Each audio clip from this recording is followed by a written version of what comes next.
Assalamualaikum warahmatullahi wabarakatuh. Good morning, ladies and gentlemen.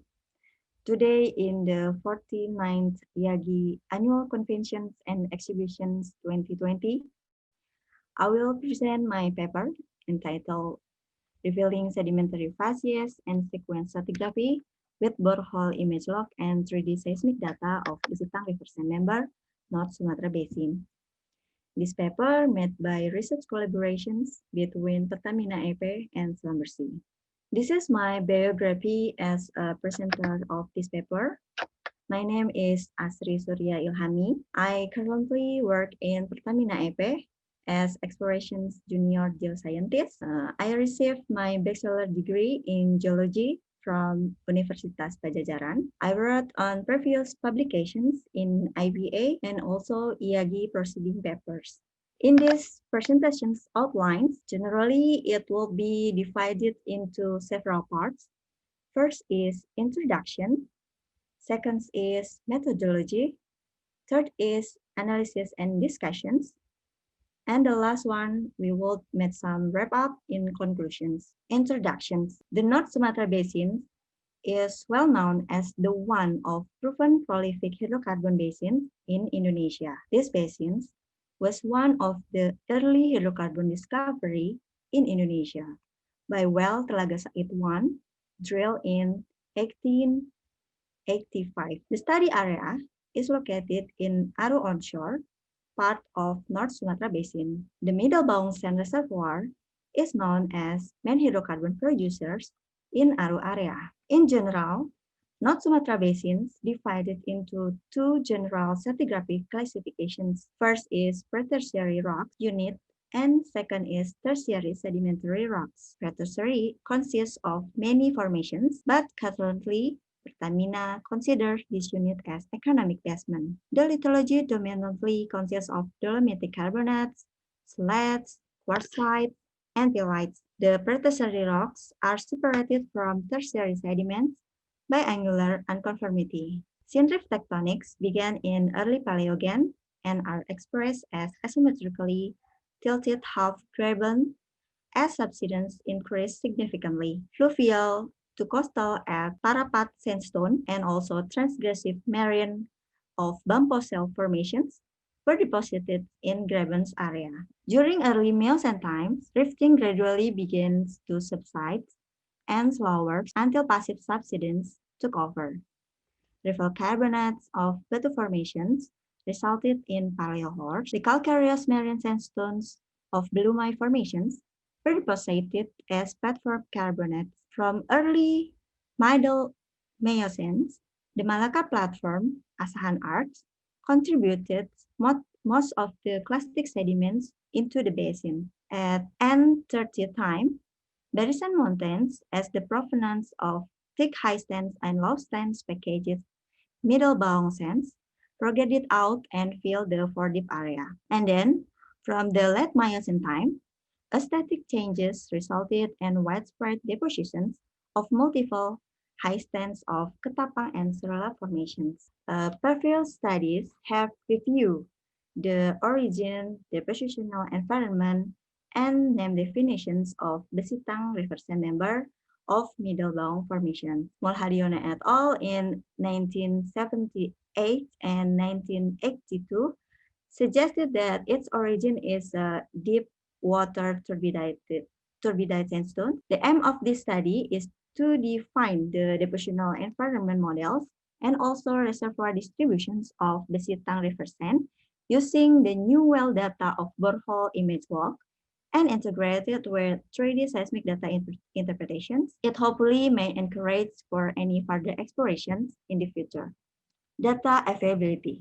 The data which used into this study conducted from the new 3D seismic cube acquisitions in 2015. Also, we use well data incorporated from 10 wells in Aru area. And recently, Pertamina EP drilled an exploration X well in 2019 that provides us borehole image log, wildland logging, mud logging data, sidewall core, and have been reviewed as part of this study. Collaborating those data will give us valuable information to improve understanding of Besitang River Sand Reservoir in this area. Integrations of the new well data such as MATLAB, wireline log, and sidewall core and borehole image log interpretations can be used to identify the facies classifications, depositional environment, paleoflow directions, and sequence stratigraphy analysis. The results of the well bore scale analysis can be used to calibrate lateral distributions of Besitang River Sand Reservoir. Methodology. A primary objective of any image interpretations is to accurately determine structural depth throughout the interval. The process allows filtering data based on the quality of the deep computations, as well as the continuity of the depths. For example, if a strong depth trend is observed over its interval and a number of depths do not conform to this trend, then this can be excluded from the computations based on predefined range of azimuth and depth magnitude. Following quality control of the depths and exclusions of aberrant depths, a local axis of curvature is defined. For depths that have been tilted by a common amount, the poles to those depths will define a grid cycle on a Smith-Serionet plot. This is termed the local axis curvature, and the pole to the local axis of curvature defines the common structural deformations or structural drift. The principle is illustrated in this figure. The advantage of this method is that in the absence of laminated or bedded cells, the technique can be applied to other beds that would not usually be used for structural depth determinations. Anomalous depths are filtered out in an early stage, and a more accurate structural depth is defined. Later, the structural depth analysis is used to reconstruct the paleoform crossbed depths. The principle is by rotate back tilted structural strata into the original flat conditions, mostly low energy sedimentary rock such as shale dips. Paleoflow is mostly taken from sand dips that have dip angle more than 10 degrees after rotations. Workflow.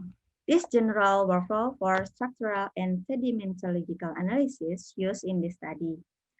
MATLOGs and core data combined with the wireline logs can provide us lithology. Meanwhile, the process of borehole image log data can provide us rock texture and deep orientations. Lithology and rock texture will help us in sedimentological analysis for defining facies and depositional environment. Meanwhile, deep classifications or orientations will use for structural analysis and help us to paleocurrent or paleoflow on deformations. So borehole image is one of the important data to give us understanding of the structural analysis and also sedimentological analysis. Analysis and discussions, petrographical analysis.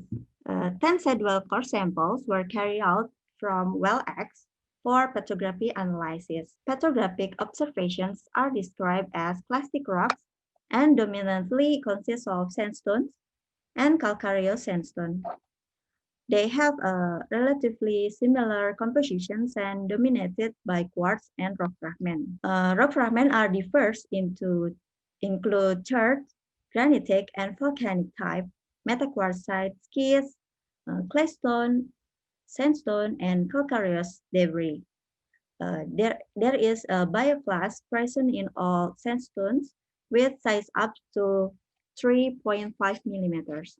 They are recognized as planktic, smaller or larger benthic, and agglutinating forum, and so on. The sandstone of Besitang River Sand in the study is classified as feldspathik lithic arenite, composed dominated by quartz with fewer but common rock fragments and minor feldspar and plagioclast. Based on the first downhole occurrence of Globorotalia mayeri and Globigerinoides subquadratus, age of Besitang River Sand suggests N14 till N13 and older. And based on evidence from biostratigraphy analysis, the depositional environment is in outer sublittoral with increase of foraminifera assemblages recorded at this interval. However, fluctuative of forum recovery we noted here. It possibly reflects a turbidite process. Some of fossil may reflect a major transported material from shallower water depth into deeper water depth by turbidite process. Structural depth analysis. Cell and silt depths were used for structural depth computations. Based on cell and silt depths, geological structure of the study interval is interpreted as low-angle monocline structure. Structural deep zonations. Based on the cumulative deep plot, and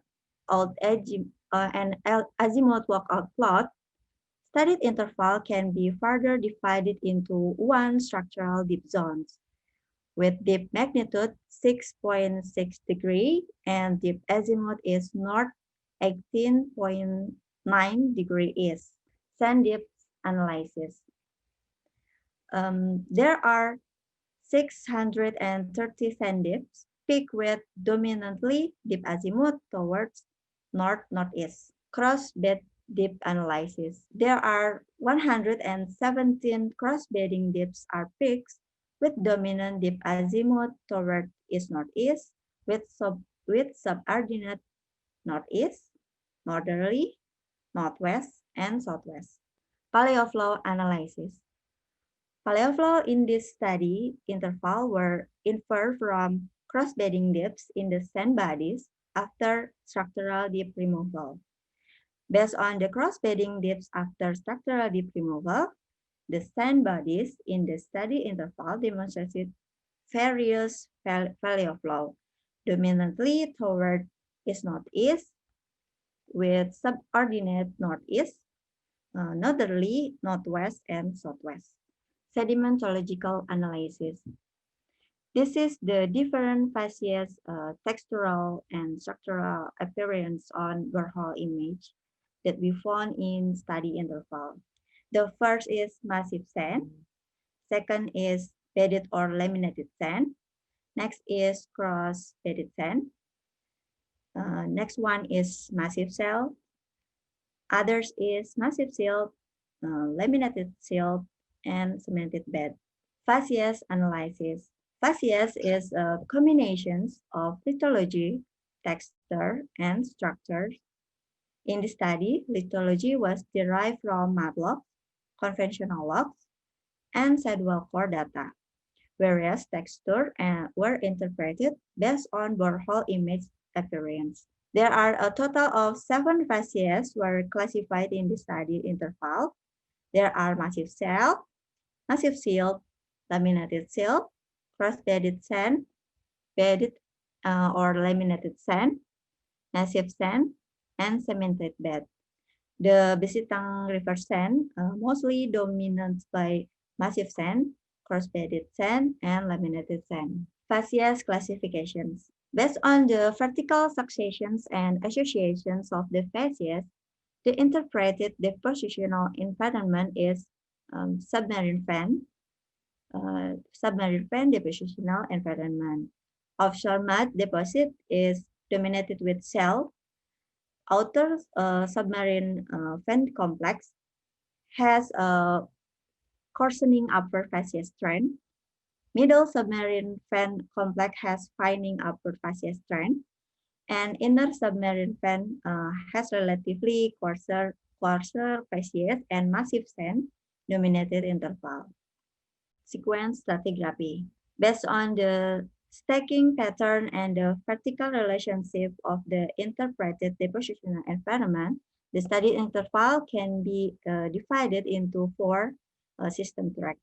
The lower part is dominated by shell and silt deposit and classified into transgressive system track. This is the high stand system track. It started when the sea level rise is slowing down, and the sedimentation rate is picking up. Hence, we might find deposit and channel deposit.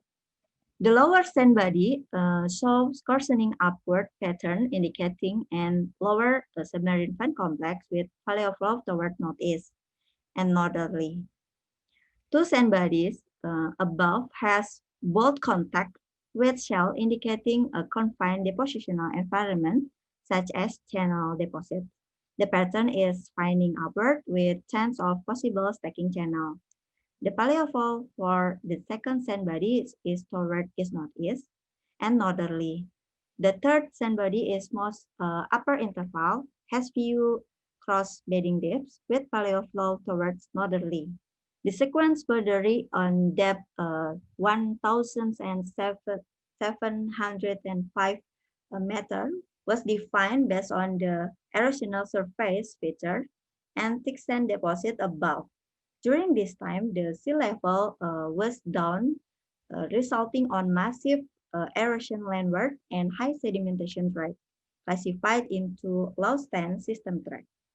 The base of the sand body has relatively high inclinations up to 18 degrees with coarse sediment feature based on the borehole image indicating erosional surface. The paleoflow of sand bodies is varied towards east-northeast, west-southwest, and northwest. It can be interpreted that this thick sand body is part of submarine channel system with meandering system. The transgressive surface was identified on depth 1,645 meters above the sea level rise and dominant cell was deposited. The depositional environment become absorbed. Acoustic impedance inversions. After we look into details in the wellbore scale analysis, we bring the results into 3D seismic data to provide us the better understanding about the lateral distributions of Besitang River sand member. Based on acoustic impedance crossplot with rock physics attribute, sand and shell can be distinguished well enough. Sand always show high AE response. Meanwhile, shell will show a low AE value. This is the AI sections and AI map slicings on the Sitang River sand horizons. The sand body thickness of the Sitang River sand is about 50 to 150 meters, thereby it can be easily detected on seismic cube interpretations. Based on acoustic impedance inversions, lateral distributions of the Sitang River sand reservoir can be identified as stacking submarine fan deposits and mainly toward east-northeast. So the provenance of the Sitang River sand is suggested from the uplift of Barisan Mountain from the west. Conclusions. Overall, borehole image quality in XWell is moderate till good and can be used for further interpretation. Based on petrographic observations, the Sitang River sand dominantly consists of sandstones and calcareous sandstone classified as Falpatic lithicarianic. Based on biostratigraphy analysis, age of the Sitang River sands suggests N14 to N13, and the positional environment is in outer sublittoral. The geology was derived from mudlocks and conventional locks, whereas texture and structure were inferred from borehole image lock. A total of 7 phases were classified in the study interval. The Sitang River sand was identified as low stand system tract deposit. Studied intervals were dominated with clastic sediment that interpreted as lower till upper submarine fan complex deposits. Cross-bedding dips demonstrate various paleofold directions, mainly toward east-northeast with subordinate northeast, northerly, northwest, and southwest. Acoustic impedance map solves the lateral distributions of the Sitang River sand reservoir and can be identified as stacking submarine fan deposits and mainly toward east-northeast. That's all for my paper presentations. Thank you for management of Pertamina EP to give us permissions to present and publish this paper. And also thank you very much to the audiences for watching these presentations. Wassalamualaikum warahmatullahi wabarakatuh.